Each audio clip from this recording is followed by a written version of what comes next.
floats back to you. Love boat, soon we'll be making another run.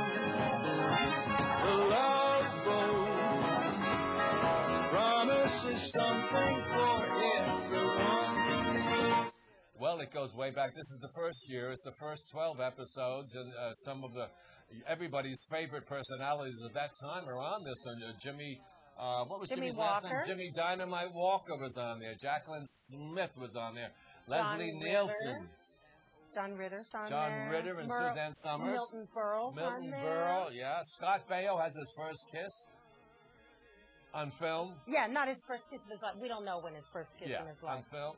But, you know, it's a wide range of humanity and talent.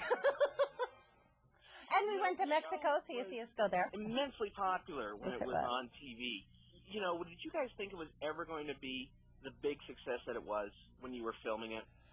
Gavin's the person to speak to that because he'd been in many successful shows. Well, I felt. I mean, I picked it. After the Mary Tyler Moore show ended, which was just before the Love Boat went on. I had 3 other things. It always happens to actors when you're on a hot show. They think you're going to bring an audience with you. And they were all negative for different reasons, and I didn't like them. I didn't think it'd be right. And my agent had this one. It was Aaron Spelling wants you to do this show called The Love Life. I said, didn't somebody else do that before? He said, I don't think so. I said, what do you think about it? He said, I think it sucks, but you want to read it? I said, sure, I'll read it. So I read it. I thought it would be good. My wife thought it would be good. People would watch it. There had never been a show about cruising before, you know, and I liked 3 different kinds of stories, and they wanted to have 5 regulars, big guest stars. Aaron had told me all this when we finally had a meeting, and I said, yeah, man, I think this is going to go if they put it on at the right time. Well, they did. They bought it, put it on Saturday nights opposite Carol Burnett. I said, come on, what's going to happen to us? Well, the rest is history. Good things happen. People really liked the newness of us. They started to travel with us. They liked those 5 regulars. Couldn't wait to see this. And the locations, you know. And it gave them something to dream about. And I think that's the underlying clue of why this was successful. You know, it was successful, and the audience flocked there. But I do remember that the critics. The critics did not like it. Not at all. You're being kind, Avi. From the beginning to the end, they didn't like it at the beginning. They didn't like it in the middle, and they didn't like it at the end. Yeah. As actors, especially on a show like Love Boat, I mean, do you just shrug it off and go, you know, that's just their opinion, too bad? Or it's the audience's response. Take it personally.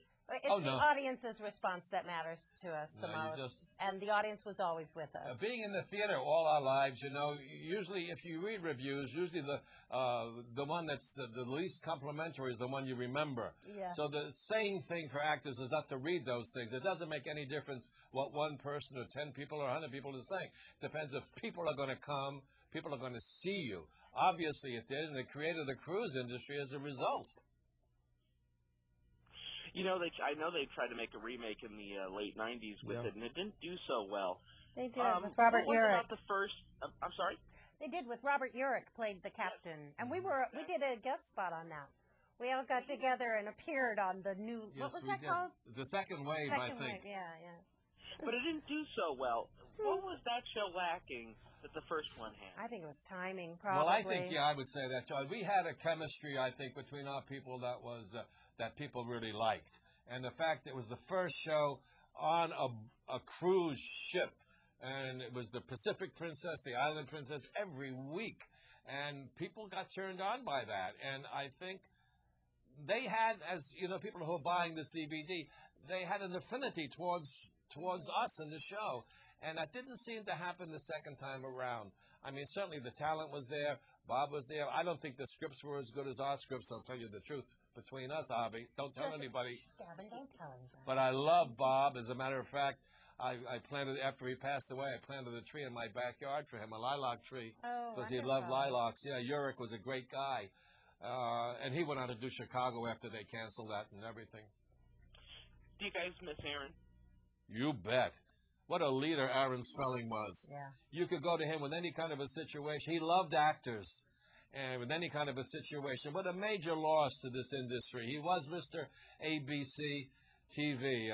He was a terrific guy and a creative guy and humble in his own kind of way. And affluent in his own kind of way. His love towards the actors were very, very special. Well, guys, unfortunately, I only got a little bit of time here, but before I go, I wanted to ask, what special memory from the series do you each individually have about the show?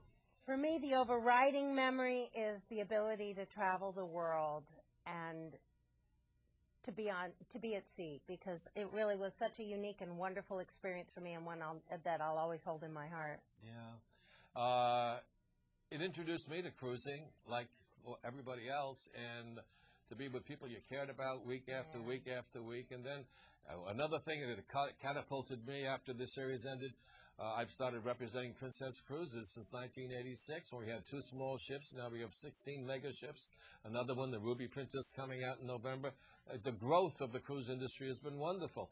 And so my life has just continued on the water, so to speak, because of the Love Boat. And I'm very, very grateful.